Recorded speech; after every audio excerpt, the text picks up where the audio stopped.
Remember the saying, don't judge a book by its cover, that your grandma or Joe the counselor down the hall told you when you said Susan B. Anthony was ugly? Yeah. That doesn't just go for people, it also goes for anime. Today we have the pinnacle of that statement with the review of Ping Pong the animation. And yes, just go ahead and say what you're thinking right now, and probably what everybody saw the first time I said it. It's pretty damn ugly. Yeah, that's honestly probably why a lot of people are driven away from watching this show. But over time, it does start to have a little charm to it, and you get used to it. For me, at least. But I'll get to more of that later. Let's get to the thing that most people don't actually get to, and that's the story. And that's honestly not the biggest part of the show, that's more the characters, but like I said, I'll get to that in a minute. But the story, as you can tell, is about ping pong, and that's probably the other red flag that a lot of people came to when deciding whether to watch this or not. And it's about ping pong, which honestly, sports animes are on the rise nowadays, and we've already known this for a long time, but we can tell that anything can almost get a good story, no matter what the topic is. It doesn't have to be a 500 episode shonen for characters to get good development in a story. And the ping pong aspect's more of a crutch to the show, more to kind of give motivation to the characters. Kind of like Your Lie in April, with the fact that it was about music, but you didn't need to know about music. Same thing goes for this. You don't really need to know about ping pong to enjoy the show. But the actual story isn't the most unique in the world. It's about these ping pong players that go to high school and they play ping pong in high school. And we follow different schools, and one's basically a military school. It's a military school for ping pong. I'm gonna guess they just couldn't get the permits for actually a military camp, so they had to go with school as a cover. But I mean, look at these kids. They got bald heads, and it looks like a military camp. It also shows the kind of diversity that a lot of the characters go through, and that's the big thing. We have Chinese characters, we have these military goons, and then we have regular students that we see. The development doesn't go like the old, oh, if I lose, I gotta work harder and get better. There is some of that in there, but more the development for the character that does go through that has a lot more to it than that, and it's coherently and pretty well told. But the development through how people cope with losing, how they cope with winning, and also how they cope with having pure talent and having to work hard is pretty much different among all the characters. Everybody handles that sort of defeat or winning indifferently. That's the amazing thing. This is an 11 episode show, which I honestly have trouble finding shows in 11 or 12 episodes that can give me the kind of development that this show does. It feels complete. Shows like Angel Beats, I enjoyed, but the story overall felt rushed. It needed to be stretched to 20 or so episodes. This show does not feel like that. It feels like a coherently told 11 episode story where everybody got their development in the end, and it's pretty well told. And it does keep the good old shonen audience talking like they know everything. They're freaking psychic and tell you what is happening in those kids' heads. And it's pretty impressive, but that's one trope that I am perfectly fine with in shonens, because sometimes scenes need a little narration on the side to really tell what's happening, because otherwise you might be lost in a lot of aspects of the show.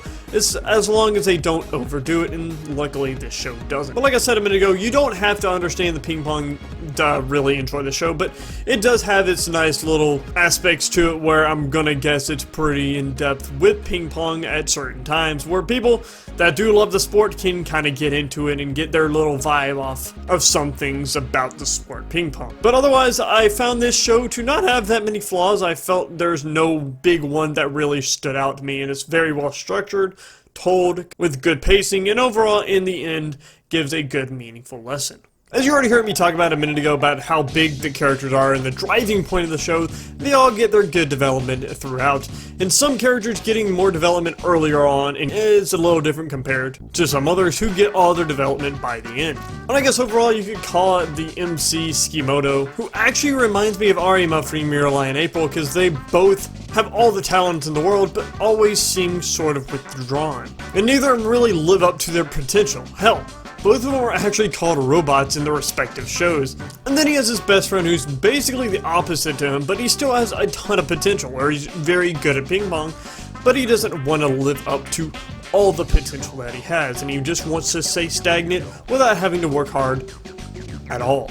And the way they play off each other is a little different from best friends from other shows. Most best friends play off each other and have fun and joke around and stuff. These two are a lot different, mainly because Skimoto's so withdrawn from the show, and they never really have their buddy-buddy moment, but it's interesting to see a relationship that's so different, yet they're still friends, or best friends. And they just more keep each other company because of how good they both are at ping pong and the fact that they've known each other for a long time.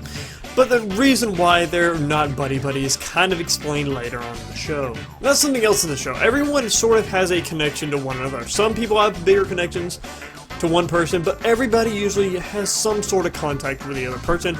And overall, in the end, they have some sort of action that they take or some moment is something that ultimately affects who they are by the end of the show. I think the relationships between the characters are some of the best things because of how they each other affect and push one another. And something I like in shows are ones that make me dislike a certain character at a time and then making me like that character later on. And this show does that for almost every single character. One point you might like the person at the beginning, then you might hate him, and then you might like him by the end. And for the most part, if I can think about it, I like most of the characters by the end, but everyone had their up and down points. But as for characters goes, their motivations are showed out clearly and are all pretty smoothly told in their development. And overall, the cast is just, I found endearing, I guess. Is that the word? I don't know. But they were a joy to watch their relationship change and grow with each other. And overall, just really enjoyable cast in the end. And here we are with the big topic, which I personally think it will test your eyes a little. It takes some time to get used to the visuals for the show. But like I think a lot of people, when I first saw the show, I honestly wrote it off as not good just because of the art style, which is kind of stupid. But I mean, in general, some people might not be attracted or want to watch a show with visuals like this or things that they don't enjoy looking at, which is understandable. But let's not be too hard on it. It gets, I wouldn't say better, but you become more accustomed to with the way this show looks. And it kind of gains its own little charm after a while. And I wouldn't say I enjoyed looking at it, but it wasn't horrible. But that's not to say the show doesn't come with its own merits. It actually has some unique looking things inside the show, which I thought were really cool.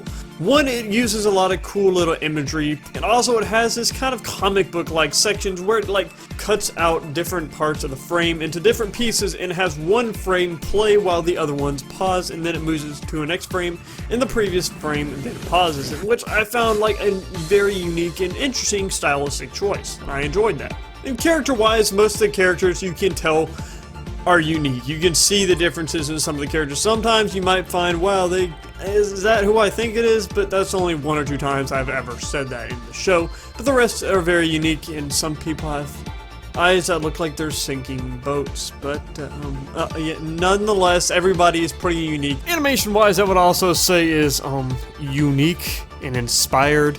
It is not smooth. I would not say a lot of the time, except for maybe certain points when they're playing ping pong.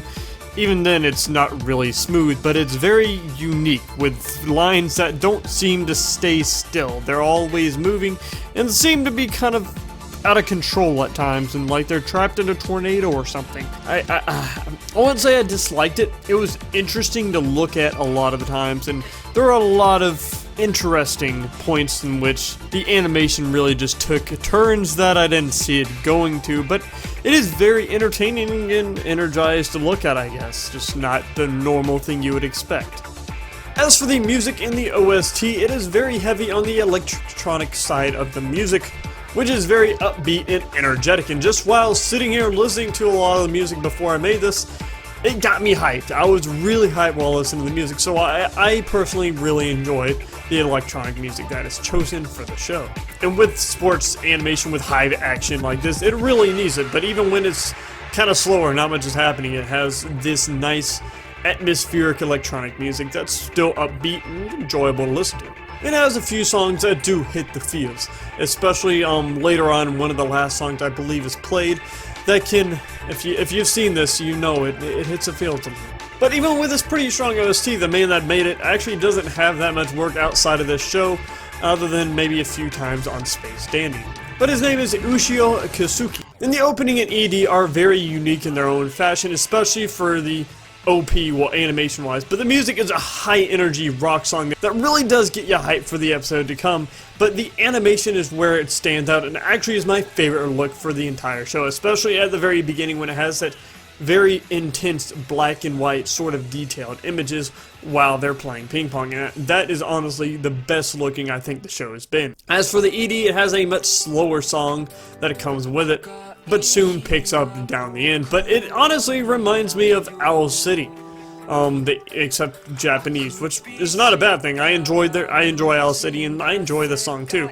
But animation-wise, it has this sort of outliney feel to it, like it's like going through the city, and there's an outline of everything that's going through it, which I thought is a pretty cool stylistic choice. And overall, I think a lot of people can get over the lack of visual prowess that the show gives off. If you just keep watching, I think you'll get used to it. But if you don't like visual stuff like that, or the visuals of the show at all, then you might just be dismissive and say screw it. But for the music and stuff, all of that is very strong, very well made, and really gets you hyped for the show that's to come.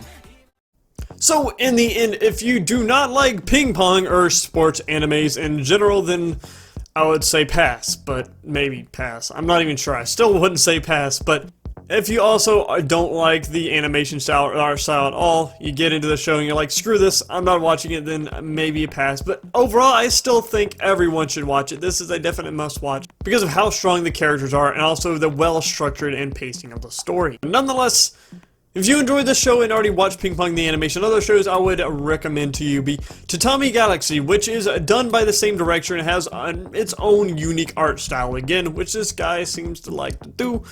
But if you enjoyed that kind of strange, different art style and direction that this show had, then I would definitely get that one to watch. It has its psychological aspects to it. It's also only 11 episodes.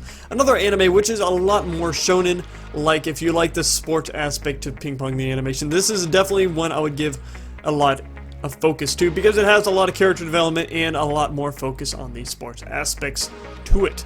And then lastly, I would say Your Lie in April, which I referenced a few times in this show, or this review, which is very structured somewhat the same, where it has this sort of topic in the background that then the characters will work off of in the future, and this time it being music, where there is more drama in this one, I will say, but nonetheless, if you like this sort of structure, I guess, then I would definitely give this show a watch. But that is it for my review of Ping Pong the Animation. Tell me what you thought of this review, if there's anything you think I should improve on or could improve on, and also tell me what you think about my video camera. I'm trying to use that instead of the regular old reviews, or tell me if you think I should go back to the old ones. I'm just trying things out, but my name's Arcane Keyblade. Tell me what you think of the review, and I will see you all in the next video. Peace out.